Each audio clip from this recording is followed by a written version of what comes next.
Thank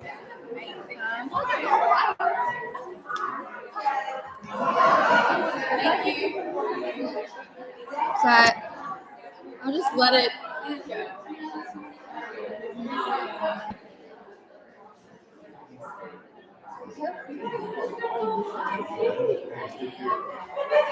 that okay? Hey, it's time to get started. Let's go ahead and gather in. I think the freshmen here, provided by Carson Newman, represent those of any time. We'll do a break about halftime and about 10 or 15 minutes to stretch. Welcome here. Thank you for being here and supporting this event. It's actually made possible by our friends at Carson Newman. For the last several years, we've been able to partner with the counseling program. And it's a way to support their student organization, and it's a way to support the LPCA, and it's a way for you to get some really great hours. We've always had great presentations from the faculty at Carson Newman, and this will be no exception here. She's not on faculty, but they found her. And I can tell just from talking to her a few minutes ago that we're in for a really good morning. Restrooms are directly across the hall. If you need anything at all while you're here, just ask me. My name is Anthony Fuller, and I'm one of the regional reps for Knoxville area with the LPCA. We do 3 or 4 of these things a year. If you're not on the value list already, you will be after today because I have your emails for registration. And I want to tell you about our event, which I think will be another outstanding event. That's May 10th. It's only about a month away. And the topic is religious trauma. And that's recovery from religious trauma. A therapist's role is in that process. Really great team of presenters too. So hope you can do that. It's May 10th. You'll get an email about that. Also in the fall, we have one from Camden Mugante, who's done a lot of work in writing on purity culture. And she's really talking about that here. She'll also be providing her new book, which will come out in the fall as a part of the membership registration.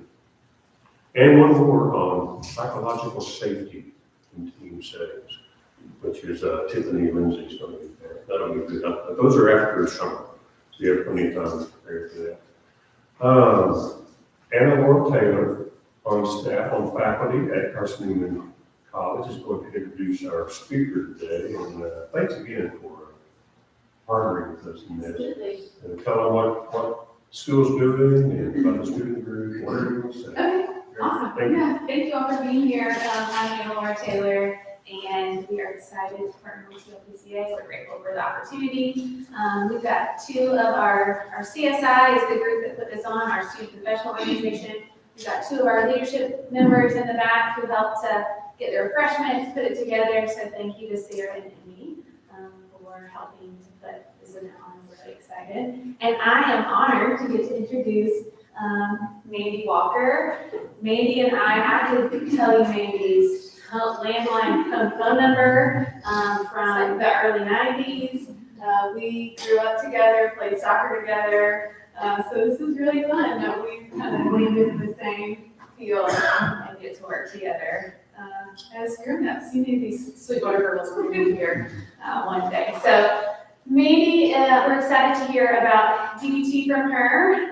She is the owner and clinician at the Walk Counseling, vice president at the Middle Path. She spent her clinical career working in residential treatment and juvenile justice settings, and for the past 5 years, she's continued her work with adolescents and adults in group, individual, and family therapy settings, and she currently runs an intensive outpatient DBT group at the Middle Path, and sees clients at her private practice, and facilitates the DBT skills group at the University of Tennessee. So she's passionate about her work with clients, DBT, and we're excited to hear from her today. So thank you for being here. Thank you. It is so special. It almost makes me emotional.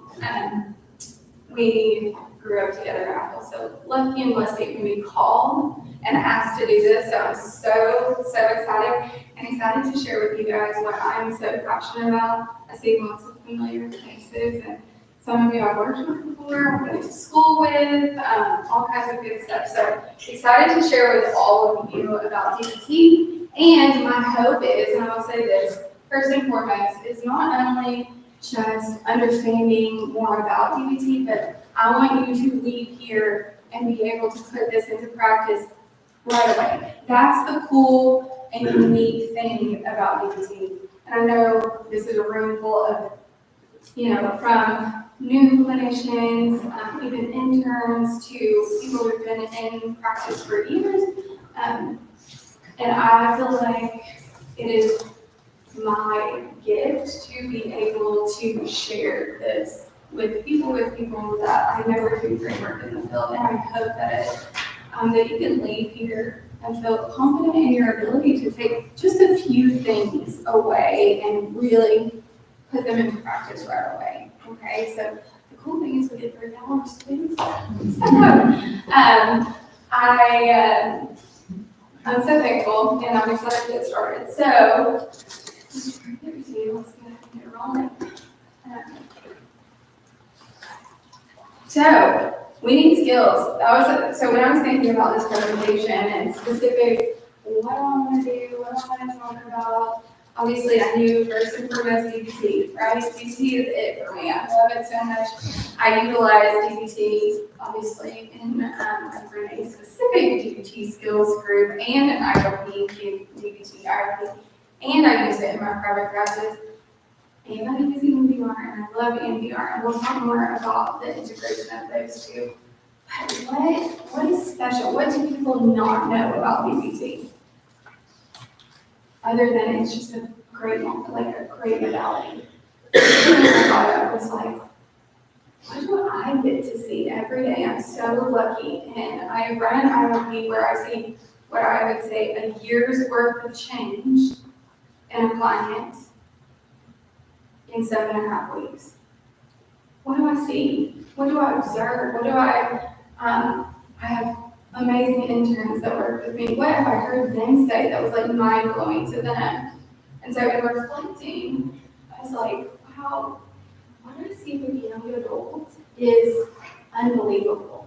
It's tremendous. So I really wanted to hone in on the young adult piece, which is funny because they were like, hey, we want you to talk about something related to young adults. And I was like, perfect opportunity. So it really led to some serious research for me about young adults as a population I serve in all settings of my work, and love working with college students, I would say, probably more than anything, and adolescents. So in my research and in my day-to-day practice, there's something special happening with young adults specifically and them getting DBT skills, okay? So I was like, what's going on? So first, to give you an idea of who am I talking about, what are these young adults?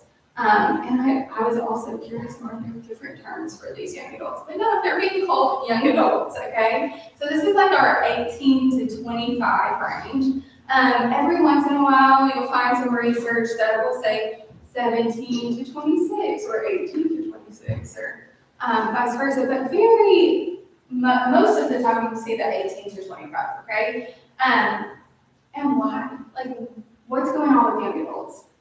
So 1 in 5 adults experience mental illness each year. 1 in 5, that's a lot.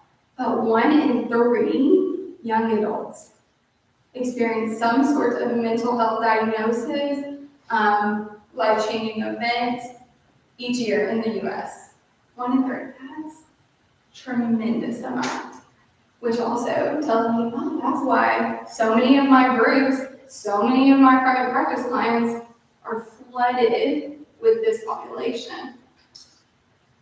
Suicide is the 3rd leading cause of death in young adults. It actually used to be 2nd until this year. It's profound, right? Just mind-blowing to me. 64% of young adults who end college early do so because of a mental health related reason. That was also mind-blowing. So that doesn't even take into account people that are losing jobs, but 64% end college because of mental health. Really mind. So dealing with this population is very unique. So let's think about why. What makes them unique? I'm sure you guys can think, if you work with this population, some things you've noticed, some things that always come up, relationships, school, work, what am I gonna do? I don't know my path, all those things. So some of the things that in my research I really found is that impact of transition to life beyond high school. Like, what am I doing next? Adjustment to more independence, like I want to be independent, but I'm not quite ready. Or I've had to be independent and I don't know how to be anything other than what I've been, or have a relationship with the independence. I can't operate because I am adjusting so much to this independence and needing to, provide for myself. So that's a big one. Potential loss of supports when we move out of the house, or we move away to college, or we start a new career, or a new job. There's loss that comes with that, usually. And it doesn't mean that we lose the relationships altogether, but access. I was lucky enough at this time in my life to work with one of my best friends for a long, long time, and I will never forget the year that followed, how hard it was when we went separate directions. There was a loss of his support that was like, she's still one of my best friends to this day, but I didn't have that immediate access anymore. And it was a change that I didn't expect. Loneliness and isolation. This is a time of transition again, so we're thinking about how are our relationships around us changing when we're young adults? How are our clients' relationships changing? Are they isolated? What are they involved in? They had to go to school up until, 17 and 18. So there was some form of social, whether they liked it or not. And then, say we move into 18, we have the option. It's optional to be social. It's optional to do some of the things that, as clinicians, we might be like, hey, it's really important to have some structure, have some social, and all of a sudden they don't have to have that. Academic and vocational stress. We have several professors in the room. I'm sure you guys see this constantly. I see it in my work with students. Time management. I'm working and I'm in school, or I'm in grad school. I have a family. I have a partner. I can't balance all this, so that's a huge stressor. Pressure on academic or vocational direction. I need to know what, I'm sure you guys hear all. I need to know what my next steps are. Am I on the right path? I don't know about you guys, but I don't think I've ever really known my path until I was on it. Like, next step, this will work, right?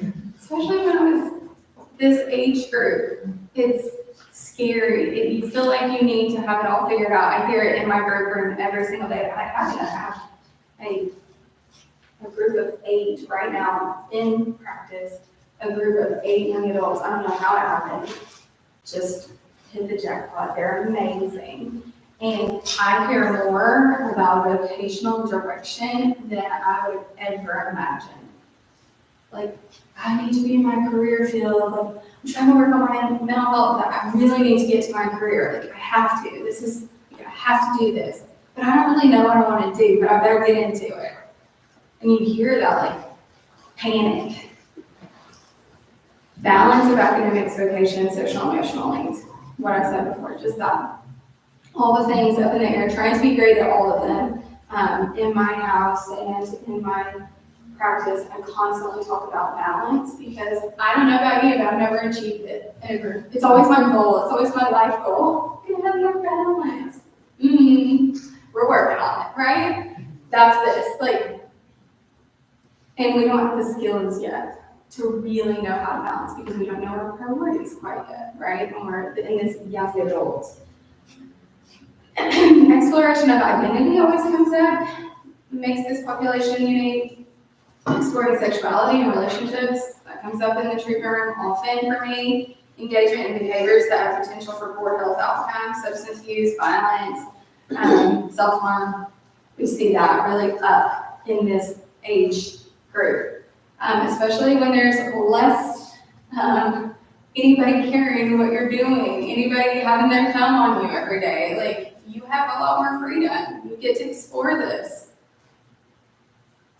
And then last but not least is major onset of mental health disorders at this time. We all have seen it in our practices and in our mental health world, is that client who comes in at 18 and they've had their first psychosis, or 20, 18, 20, or, bipolar disorder is really starting to shine. We suspected it, but now it's really coming through. Or, life's gotten a lot more stressful, and some of those mental health symptoms, depression, anxiety, it's really bubbling up. Okay? So, all things that I would say all of us deal with, but it really hits all at once, this population. And there's so much pressure and expectation, not just from people around them, but really from the world, right? It's this age of we've got to feel like we've got it all together, but we have nothing together, right? We're a team, we don't have it figured out. You might think we do. So DBT, how does this come into the world of young adults? Like I said, I do this every day. I am so passionate about DBT. Some of us are super familiar, some of us use it in our practice, some are not. I hear constantly from interns, students, I have a ton of clinicians that are free licensed in my private practice that say, man, I wish I had more DBT in school. I'm like, there's just not enough time to cover everything, right? So for those of you who are not familiar, created by Marshall Linehan. She's like the DBT guru, right? She's it. She created it, and she was working in private practice herself and was utilizing CBT and was like, something's not working with my clients, and I'm missing something. And her, what she's obviously said now, she has borderline personality disorder. Marshall Linehan, who created this, she's working with a lot of borderline clients, and she's like, it's just not working. And if anybody in here has worked with a borderline client with other modalities, you're probably like, yes, it's not working. DBT was born for this, right? She said there's an interpersonal piece missing from CBT. Like, there's relationship issues major with borderline. So she said, okay, I'm gonna do work. I'm gonna take what was from CBT and I'm gonna add to, and did tons and tons of research and work and create DBT. Okay, it's evidence-based, completely skills-based. I always say, people say, well, tell me the difference in DBT and CBT, whether it's a clinician or just a new client. And the first thing I say is, you will lead with tools every day. And I become your coach, not just your therapist. Which works for me, right? Until I had my 6-year-old, I was coaching actively. My husband's a college soccer coach. I played sports my whole life. The coaching piece fits. And for those of you who like that coaching piece, DBT's your best friend. It's boots on the ground. You go out, do the work, come back, let's talk about it. How many tools can I get in your toolbox before you leave? And are you going out and using them? That's what makes DBT different. I get so many clients who are like, I just can't think different, you guys. I'm aware, right? That's your client that needs these skills, right? The ones who are like, you've worked with every thought that they've had and they're just getting nowhere, and they're like, I just can't do it. Like, I just try to think different, it's not working, right? And listen, this is not to knock CBT. I'm certified in CBT and in TMCBT. I love both of them. And it doesn't work with everyone. Okay? Your more intense clients that can't get to thought modification, do this work first. You'll be mind blown. Okay? So goal of DBT, to help people with significant emotional dysregulation hear that. You feel that client who, like, you were almost, this is gonna sound bad, but almost entertained by how dysregulated they've become, right?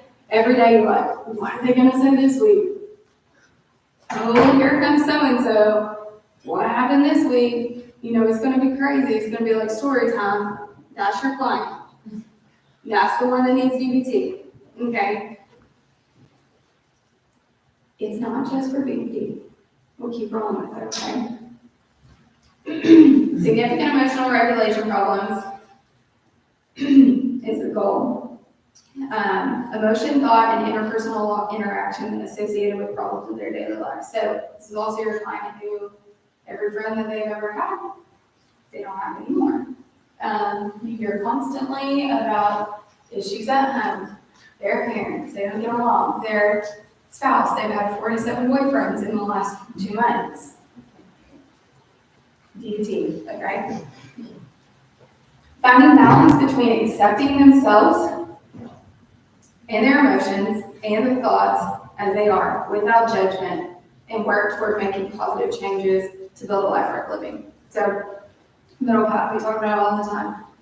Goal is to build a life worth living. In that space, there's an acceptance component, and there's a change component. And you'll see there's 4 modules, and we'll talk more about them. But there's 2 that are acceptance, 2 that are change. It's very straightforward. Acceptance is all about accepting, this is where I am. This is not necessarily who I am, but this is the behaviors that I have right now. I have to accept that if I ever want to change that. So there's this beautiful balance in acceptance and change. Big question I get all the time. DBT is just for BPD, right? Oh, y'all just see BPD clients at Middle Path, right? I'm like, heck no.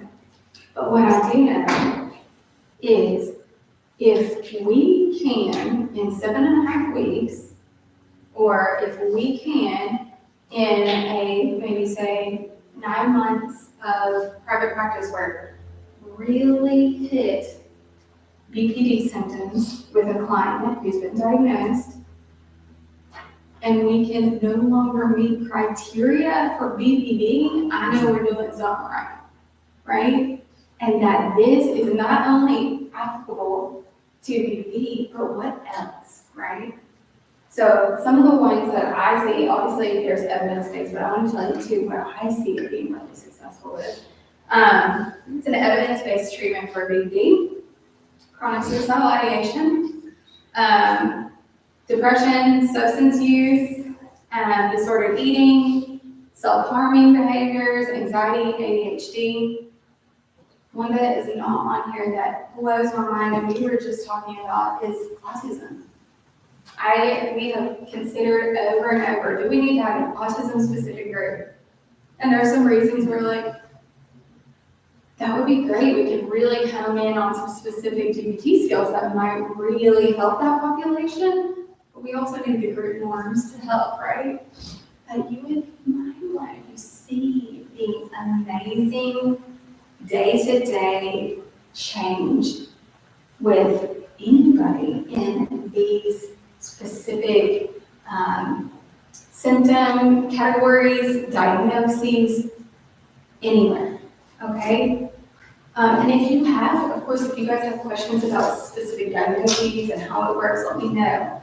But very applicable to most diagnoses. One of the more, I would say, interesting areas that is used, that is actually on here, is that is disordered eating. Anybody have experience with disordered eating clients? That was my area for a long time. Hard clients to work with. I was told my whole career BPD is life on your guys. BPD, I will take a BPD over disordered eating any day. Just to be straight. And if I did not have my foundation of DBT with my disordered eating clients, I would have got nowhere. And I was telling you, it is profound what can happen just from the basic skills. ADHD is so fun. I honestly have ADHD. Any of you that know me? These skills save my life in so many ways every day. And that's one thing that I would give to you guys is when you become a DBT clinician, I like to say that, actually, I'm a DBT clinician, right? I'm DBT certified, or whatever you want to say. I utilize DBT. My challenge to you would that be that you are living DBT life, not just practicing these skills in your work. And that's the cool thing. Everybody can benefit from DBT. I use this with middle schoolers. I run a middle school group. I was just talking with Anthony. Run groups there. Kelly helping me with she's in the room. Middle schoolers. They soak this stuff up with you. And they don't meet criteria. Most middle schoolers I was working with don't meet criteria for any sort of diagnosis. They don't even have mental health going on at this point, right? The ones I was working with. Soaking this stuff up. Oh my gosh, this is so awesome. And then I get interns that come in who are very healthy, mental health wise, and working beautifully, and they're like, man, I wish I had this stuff when I was younger. It's powerful. It is powerful. So why? Why do we utilize it specifically with this population? Why DBT? Why does that work? And that's where I literally experienced for me was like, I need to dig into this. What's going on that makes it so successful? Because in my work, I see these light bulb moments. Actually, one of the interns sent me, she's great. She sent me a list of every light bulb moment she saw in a group for 6 months. I was like, oh my gosh. And I'm the one teaching, so I'm like in the zone doing my thing. And she's observing and just watching these young adults like, oh my God, like these profound moments that were so interesting. And then I got to read them back. What a gift, right? So, highest rate of unmet mental health needs in the US is this young adult group. There's a million reasons for that. Like, we think, anybody ever heard insurance being an issue at this point? Transitional, like, oh, I'm about to be off mom's insurance, or, whatever. Or I just have student health insurance and it doesn't cover much, or, the counseling on campus, they only are providing me 6 months. I need more. There's so many reasons, or I don't know what to do with this feeling. I don't even know what this is. So I go to the ER. Oh, I'm having a panic attack. I'm just gonna forget that. I'm gonna go on our day, right? Like, it's unmet. We know this. Highest group. This one's cool. So, young adults are so receptive to a skills-based intervention and show significant increase in willingness compared to other age groups. So, in my groups, I get all mixed right now. Got a lot of young adults, but I've had a 7-year-old in my group. Kelly is a big one. DBT's for everybody, but I will say this. A lot less digging the heels in from this age group. It's like, and I can't really tell you why, other than the willingness. We talk about willfulness and willingness a lot in DBT. It's just there. They want change. And I think what's happening is there's so many transitions going on in their life. They're willing to try something else. They're like, why not? Let's do it. Everything else is changing. Might as well get on this, right? So you see that level of willingness that is so unique. My middle schoolers, holy smokes, you want to talk about some willfulness? I've already tried that. Already done it. That doesn't work for me. I'm like, does not. Okay, cool. So we talk about that. My older adults, heels dug in. I've tried every type of therapy you ever imagine, and nothing has worked. Okay. So what do you think they're doing before they ever walk in the room with me? They've decided this isn't going to work too, right? most young adults have not had that experience and level of frustration. You know, you get your one who's been in residential 18 times, and they're like, no treatment works. Then they come in an IOP, and you're like, holy smokes, this is crazy. You can do this kind of work at home. So, willingness is there with this age group. Often, this age group is more receptive to the idea that they can control how their lives feel, as opposed to feeling like their lives are controlled by external events. Big. I see this over and over. It's like, this bad stuff just happens to me. I hear that a lot. Like, one more thing. And not to say that I've never thought that for my clients. I'm like, you have the worst trauma history that I've ever heard in my entire life, and then you just have this pile thrown on top happen to you. And I think, why? I think we all have that experience of how is that fair? And I think the older we get, the more we go there. The why. Like, why does this happen? There's a uniqueness here with young adults is they're like, okay, if you give me skills, I can recognize I have more control than I ever thought I had. They're open to the idea of gaining control anyways because they're seeking independence. So they're open to that idea. I can do something. I can control, maybe not what happens, but I can control how it feels, how life feels, okay? They're transitioning to more independence and looking for resources to help enhance the life they had that was dictated by guardians and their environment. So there's a sense of freedom. It's like a lot of clients who grew up in not great homes, they're like, I'll do anything to make my life feel different than how I grew up. I have this opportunity to make it different. I hear all the time, I never want to be like my mom, or I never want to be like this, or I'll never do that to my kids, whatever. So they're seeking, how can I not do that thing, or be that person, or have that same environment? It's cool. Their brains aren't fully developed. I love it. There's this opportunity. They're receptive. They're not fully locked in, which is also why we make some great choices in this age group too. But loving that brain is not fully developed because we can hit this at the perfect time. I love to get this in middle school ages. There's a reason I do middle school groups. I love it. Right? I'm in like any school that'll let me know. I'll do groups, please. Let me do skills groups with you. But it's not too late. It's never too late, right?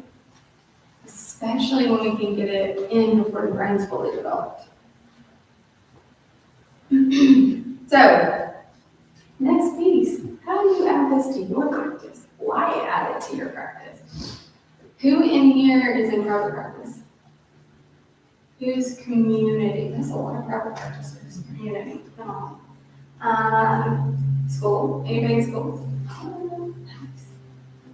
There is no area of mental health work that I would not say this could be helpful.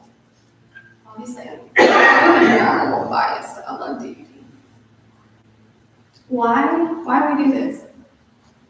As a clinician, who does not like skills? Anybody ever been in a room and like, I have no idea what to do with this client? You're a hot mess. Yes, you're a hot mess. I don't know what to do. I need some supervision. I need to consult with friends. If you have DBT, you will always turn back to basic skills. Always.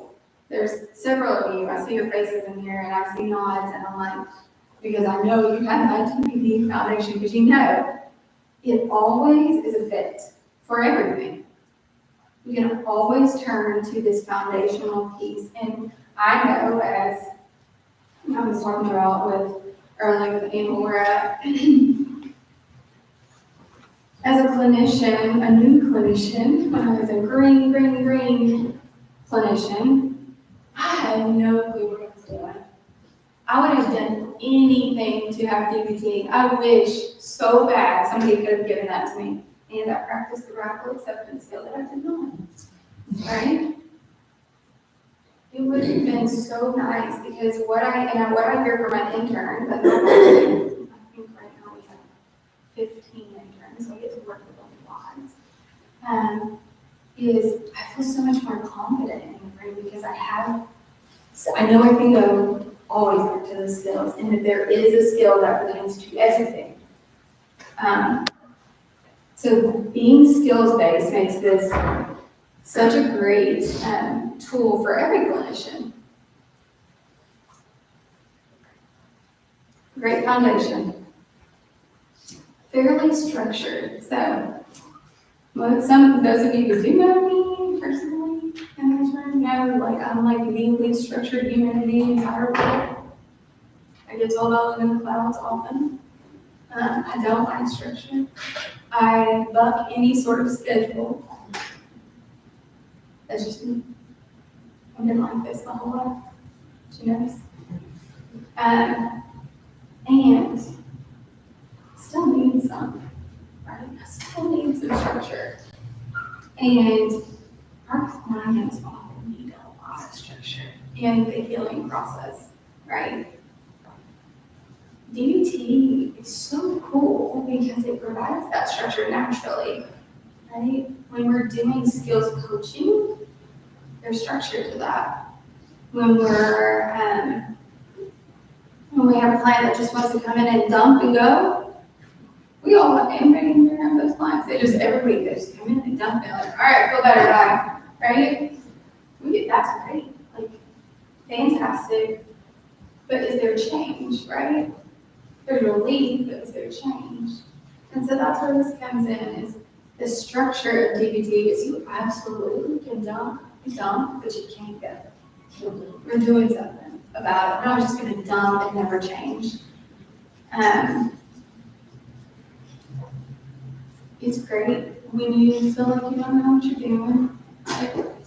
In a session with a client, especially when you're new, or you're just really getting into private practice, or you're working with a new population, to have this structure is big. Okay? This is my favorite right here. I talk about this all the time. I love to do presentations just on this piece.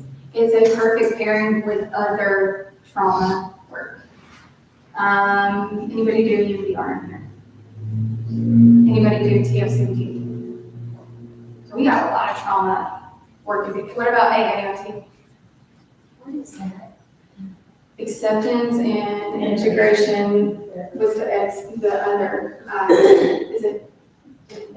Just integration. Okay, just integration, yeah. So, I know there's a big community of AAIT in here, or in this area.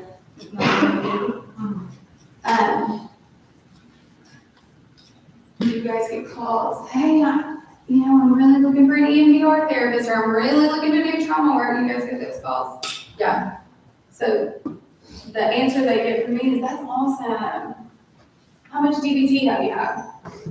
What's DBT? I'm like, for a long time, right? If I'm EMDR certified, I love it, and I'm not saying everybody needs to do EMDR, but I've never found a more perfect marriage of two modalities than those two. It's mind-blowing. If I can do DBT skill work with you ahead of time, or say you went through an IOP, or you did DBT skill work for a year with my friend Blair, and then she sends me for EMDR, I'm like, yes, we can actually do the trauma work now, right? If you've ever tried to do trauma work with a client who has no regulation abilities, how's that go? It's a disaster. I would say, when we're doing trauma work, we don't want to open wounds that we can't close. Well, if they have no skills, they have no ability to regulate themselves, then you're opening a wound they cannot close. And then who's responsible to close that? A friend of mine said the other day, I have this client, man, I take him in, he's EMDR. I take him in, we'll start doing bilateral, and it takes me a long time to get him in. And then I need to allow for about 30 minutes to pull him back out. And I'm like, 30 minutes? That's half your session. What the heck? How can you get any processing done? I couldn't get any processing done in that time. With a 5-minute check-in, how are things going? Let's jump in and let me get you in to bilateral. And then we need 30 minutes. No way. How can we do it unless you're doing intensives, right? Then it's your responsibility every time to regulate them. It's like a little kid, right? I think I have a 6-year-old.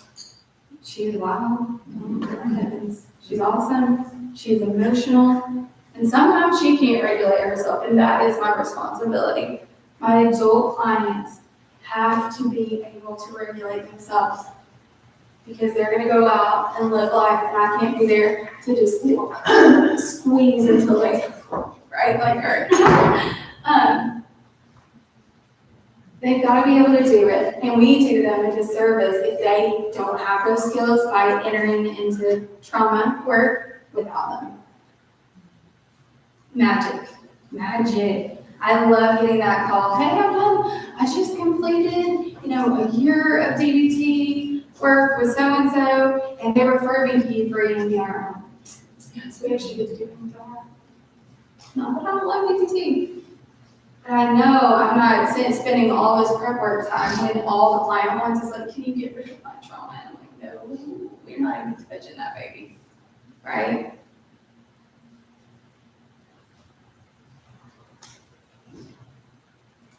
Thoughts, questions about anything so far?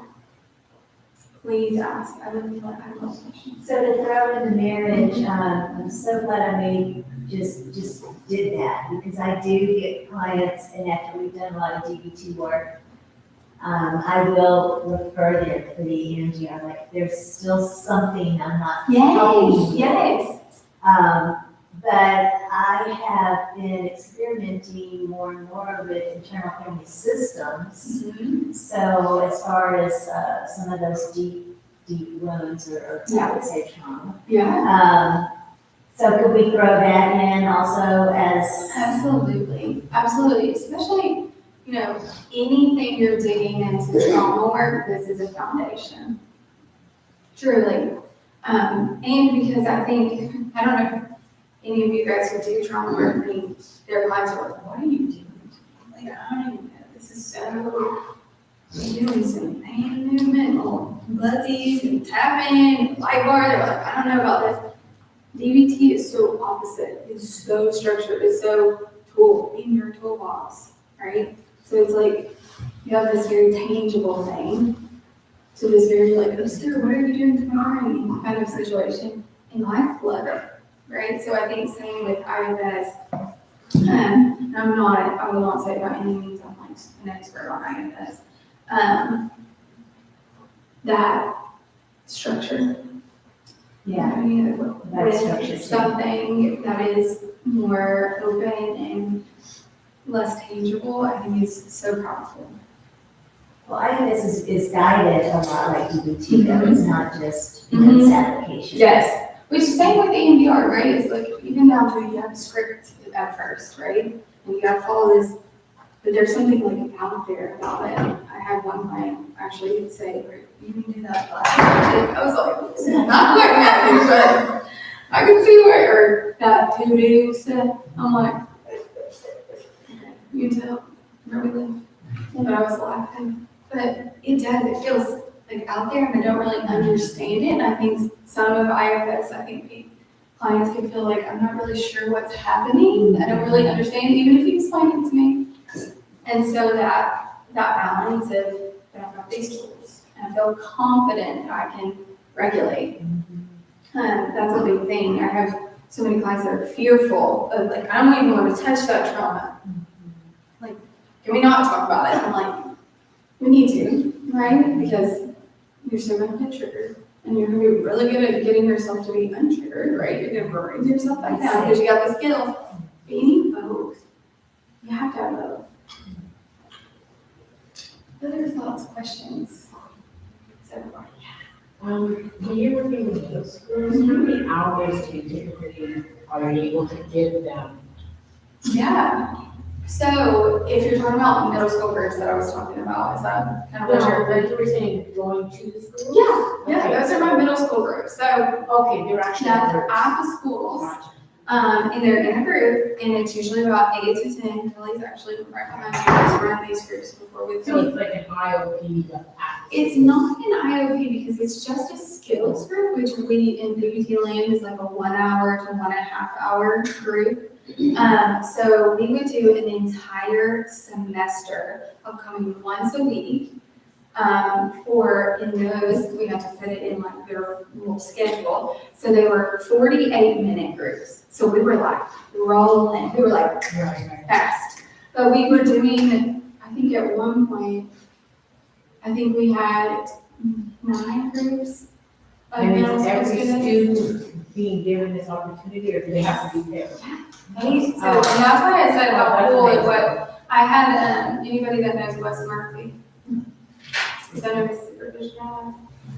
He works in the school system, he's done amazing, and offered me this great opportunity and gift to be able to do this because he was my intern, and he saw value. And he's like, man, this is stuff like every kid needs. So we went, I also did it at another middle school in the Maryville area. And it was like handpicked by the school counselors group. And it was great. And there were a lot of kids that were like, but I want to do that. And so that's where we rolled out that you didn't have a diagnosis. It was offered to every single student and went home in your whatever take-home folder. Your parent could just sign you up. And we got this great mix of kids. Some had mental health stuff going on, some had nothing. And they just loved it. They soaked it up. It was so cool. We've done it for 2.5 years. This is my first year of not doing that group. I'm telling you, I'm missing out big time. Yeah. Good question. Anything else? Questions? Because we're gonna get into the meat now. Yeah. I don't just wish middle schools like get that You're like, blessing. The middle school shows me also that. So Wes Murphy was my intern, and he's the head of the counseling department in Maryville City, or in, I guess, his school area. And he's like, hey, it's post-COVID. We have some COVID funds. Do you think you could come do some sort of group? And then it grew and grew and grew. And then when the COVID funds diminished, we found a way to do that, keep it going. And then the other middle schools that I've done it in were just we built a relationship. It was usually through the school counselor. They knew me, I knew them, or hey, we heard you doing this group. You want to come do it here? And how did you make that happen? So that was really the process.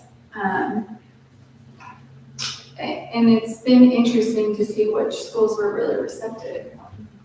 So if you definitely have questions about it, let me know. I'm happy to help with how to come at getting it in your schools.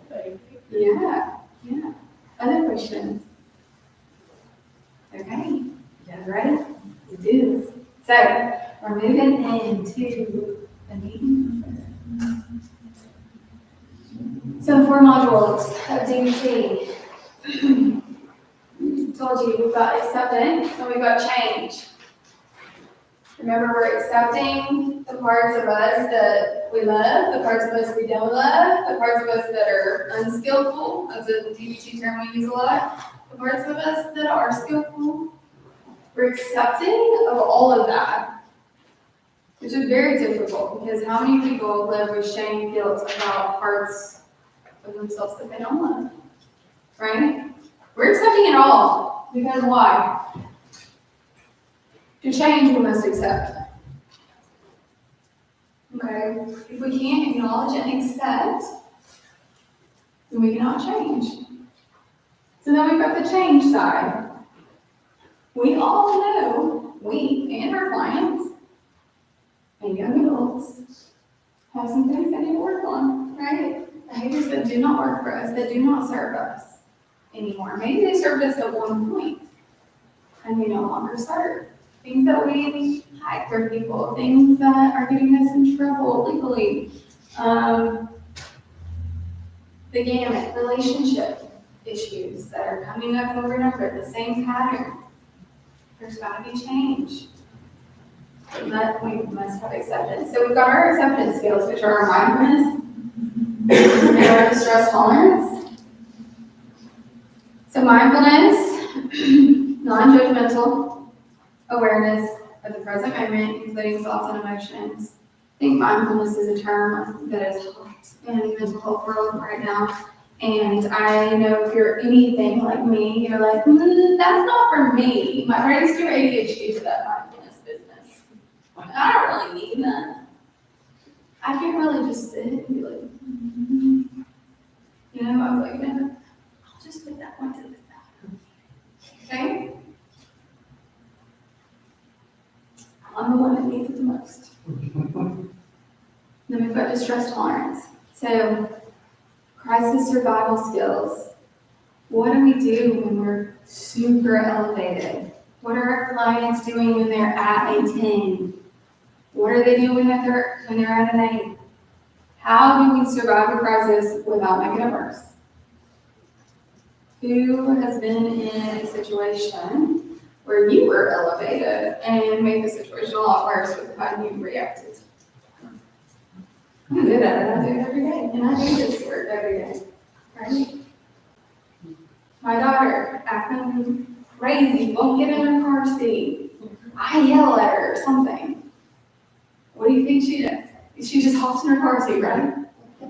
No! Now we have a romance in the car line.